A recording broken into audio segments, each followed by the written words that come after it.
querido padre párroco, que tuvo la gentileza de invitarme para rezar esta Santa Misa.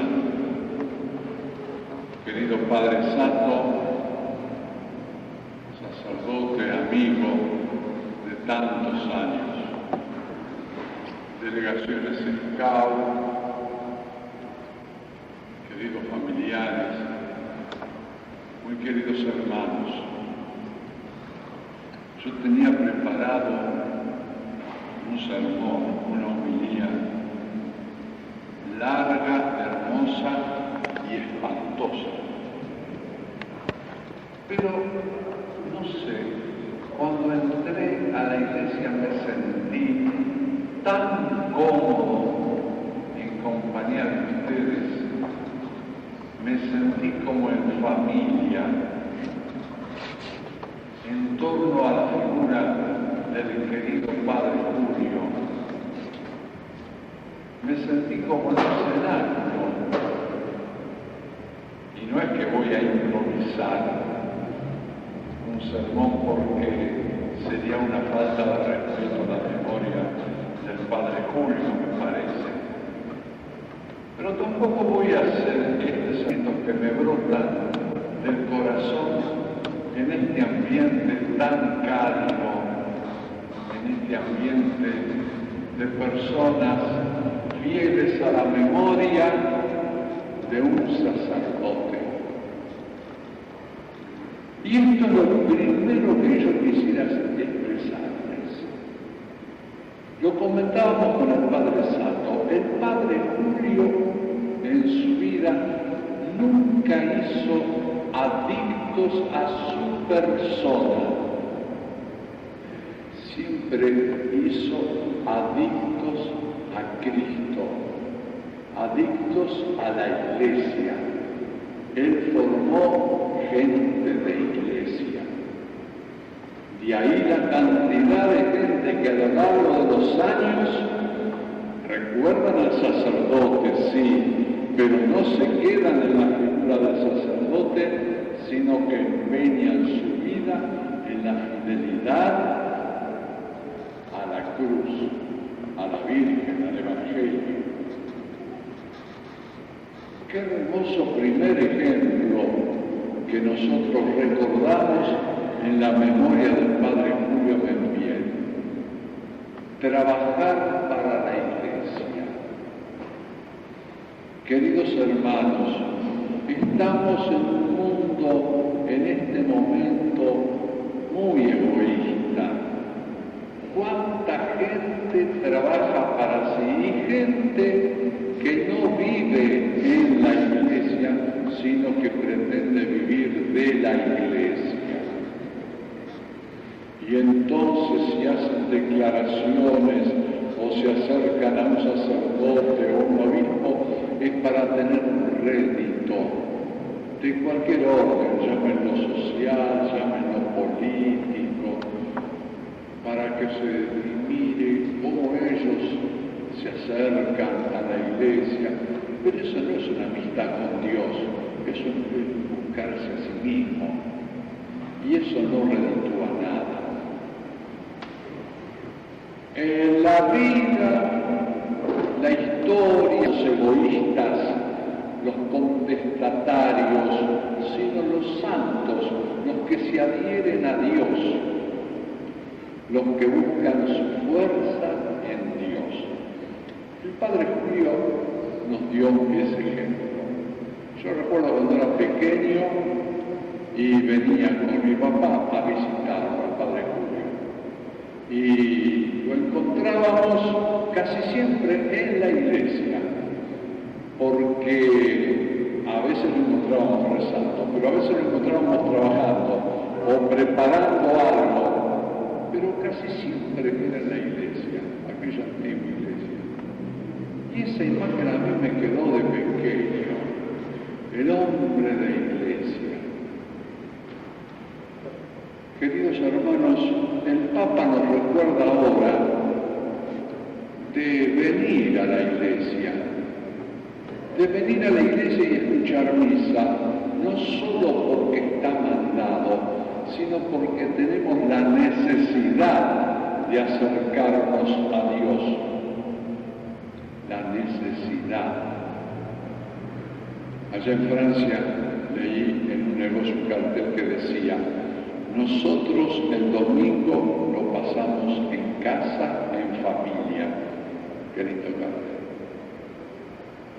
Y ahora nosotros vemos que los negocios hasta el día domingo están abiertos vendiendo. La iglesia pasó a ser un lugar para cuando uno, como lugar de sociedad, tiene que ir, será para un casamiento o un funeral.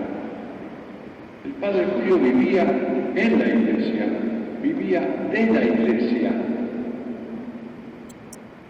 Qué cosa más hermosa, qué ejemplo más hermoso para nosotros.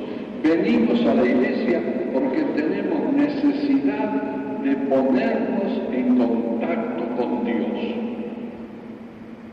Tenemos necesidad de contarle a Dios nuestras cosas, las que nos van bien, para alegrarnos con Dios que es nuestro Padre. Las que no nos van bien, para pedirle al Señor su ayuda. Y los momentos de la vida son los momentos que pasamos en la iglesia. Y el Papa nos lo dice ahora: volver a esa misa dominical, eso que entona, esa misa que entona después toda la semana. Yo pensaba recién cómo el Padre Medina era ante todo y sobre todo y primero de todo sacerdote. Muchos recordarán sus disquisiciones inteligentísimas sobre filosofía, sobre teología, sobre sociología, sobre las cuestiones del mundo, de la ciencia, sí. Pero él era primero de todo sacerdote. Más, yo pienso que todas esas disquisiciones brotaban de su corazón sacerdotal. Él no era una persona variable, que era un profesor, un catedrático, y recién cuando venía a la iglesia entonces era un sacerdote. Siempre fue sacerdote en todas partes, y todos lo distinguieron como sacerdote en todas partes. Qué hermoso, queridos hermanos, ¿no es cierto?, cuando nos encontramos con una persona coherente consigo mismo, con un sacerdote que piensa, habla como sacerdote. Tantas cosas tiene el sacerdote para decir, tantas cuantas dijo él, cuántas nos dejó escritas y cuántas se van deduciendo ahora de sus previsiones, de lo que él anunciaba, por así decir, de lo que él escribía con la mirada puesta en el futuro. Queridos hermanos, a mí me impresionó mucho haberlo visto rezar misa. Yo lo he visto rezar misa con un fervor extraordinario y lo he visto rezar misa con el rosario de la Virgen enhebrado en su mano. Yo no lo entendía, era chico, pero ahora qué profundo sentido le veo a eso. Es que su persona de sacerdote, él la fundamentaba humanamente en el estudio. Él no improvisaba nada, él estudiaba, él sabía perfectamente lo que decía y estaba muy bien documentado, por eso que era difícil discutirle. Y un improvisado no podía hablar con él. Él estaba perfectamente basado en los datos concretos de las cosas y sabía expresarse muy bien. Pero sobrenaturalmente él se fundamentaba en la Eucaristía y en la devoción a la Virgen. Y vuelvo a decir, yo a la vuelta de los años, ahora yo pienso, el sacerdote vale cuanto vale su amor a la Eucaristía y su amor a la Virgen. Y esta es la convicción que saco del recuerdo de la vida de él. Fiel al rezo de la Santa Misa. Y con qué devoción cuando estaba allá después en la casa de ejercicios, se daba el tiempo que necesitaba para rezar la misa. No rezaba una misa de 10 minutos o 15 minutos, no. No rezaba una misa rapidita porque había alguien que lo esperaba. Ese que lo esperaba, que lo esperara. Él rezaba su misa. Y él hacía su acción de gracias con todo Jesús en su corazón, no sé.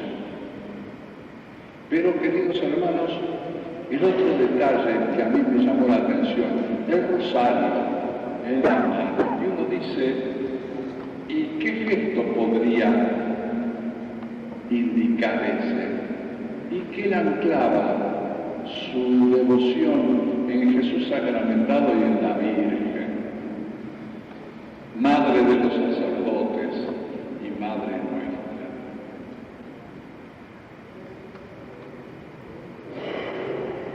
Antes de decir el último pensamiento, si no estas reflexiones van a resultar más largas que el sermón que había preparado, quiero decirles lo siguiente.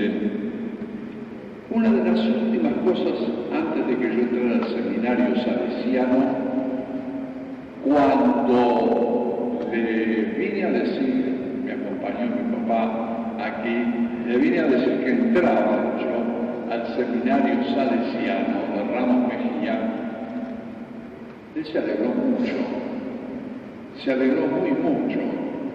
Un sobrino que comenzaba a caminar los primeros pasos del seminario y del seminario menor. Yo tenía en ese momento 10 años. Pero, claro, no se trata de elegir, sino de ser elegido. Y Dios elige a la edad que él tiene. De modo que Dios me había elegido a los 10 años, yo entraba a los 10 años. Pero me acuerdo de una frase que me dijo otras, me felicitó, me invitó a tomar mate cocido, café con leche, no sé, unos tazones, la cocina que tenía mil que brindes, bueno, así era de sencillo. Pero me dijo esto, nunca hagas nada contra tu conciencia. Y yo ahora, después de una vida entera, me acuerdo de esa frase. Nunca hagas nada contra tu conciencia. Qué norma formidable de vida, queridos hermanos. Nosotros, del único mal que nunca nos vamos a arrepentir es del mal que no hagamos.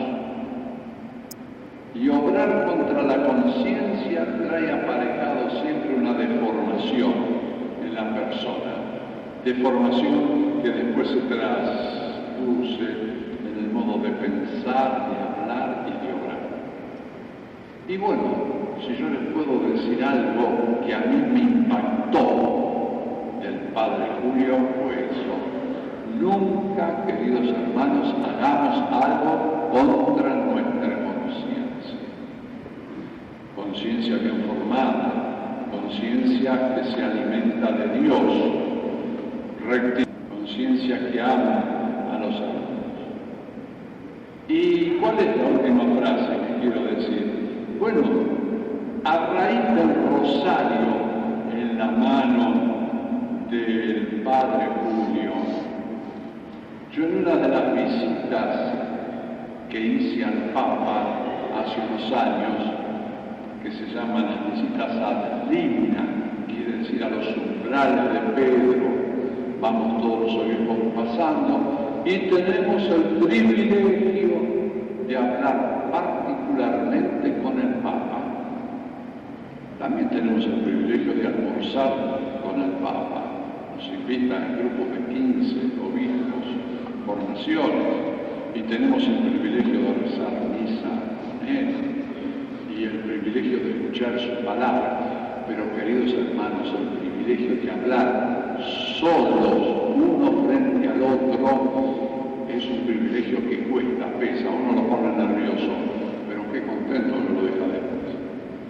Bueno, yo le contaba al Papa, porque al Papa se le llevan en esos minutos, 15 minutos, y habla buenas noticias, para que él se alegre como somos pontífices. Le contaba, en ese entonces yo era obispo en Tucumán, que habíamos puesto en el año mariano mundial que él había inaugurado, habíamos puesto una ermita de la Virgen a la entrada de cada pueblo, que habíamos impuesto en la diócesis de nuevo el toque de las campanas a la mañana, al mediodía y a la tarde, el toque del ángel del mediodía.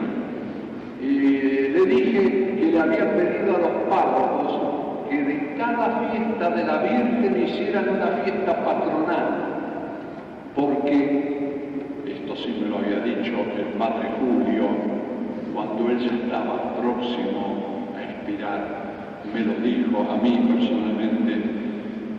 Acuérdate que la primera redención vino por Cristo y la segunda redención de la humanidad va a venir por la Virgen.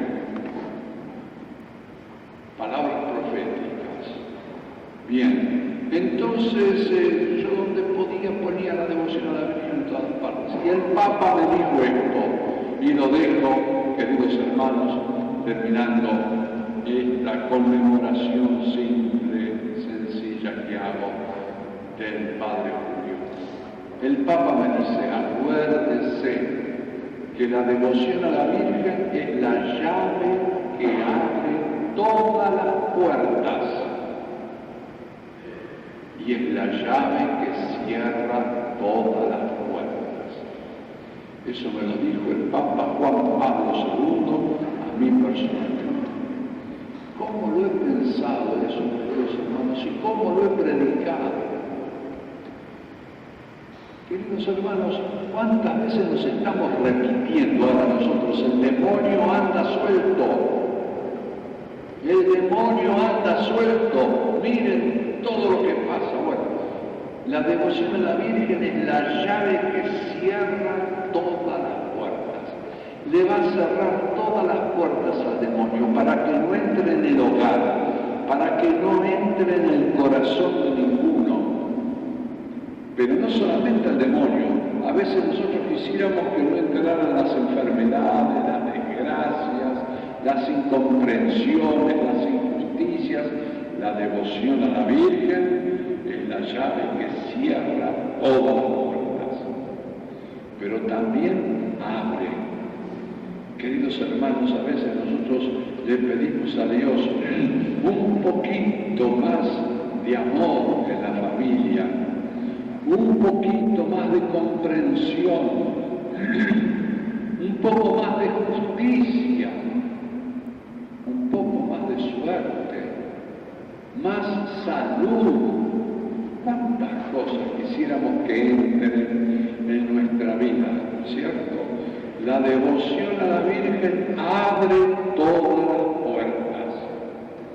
Todas esas puertas que nosotros queremos que se abran, la abre la Santísima Virgen. Así nos lo enseñó el Padre Julio Membiel, quizás no con estas palabras del Papa, de la llave, pero en la práctica tenía el rosario en la mano, llevaba el rosario siempre, ponía su confianza en la Virgen. Se ve que él sabía que la Virgen abría y cerraba las puertas. Y él, que en la vida tuvo necesidad de que se le abrieran tantas puertas por la misión sacerdotal, y que por la misión que realizaba en la sociedad necesitó que se le cerraran tantas puertas, ¿cómo se ve que la Virgen actuó en su vida?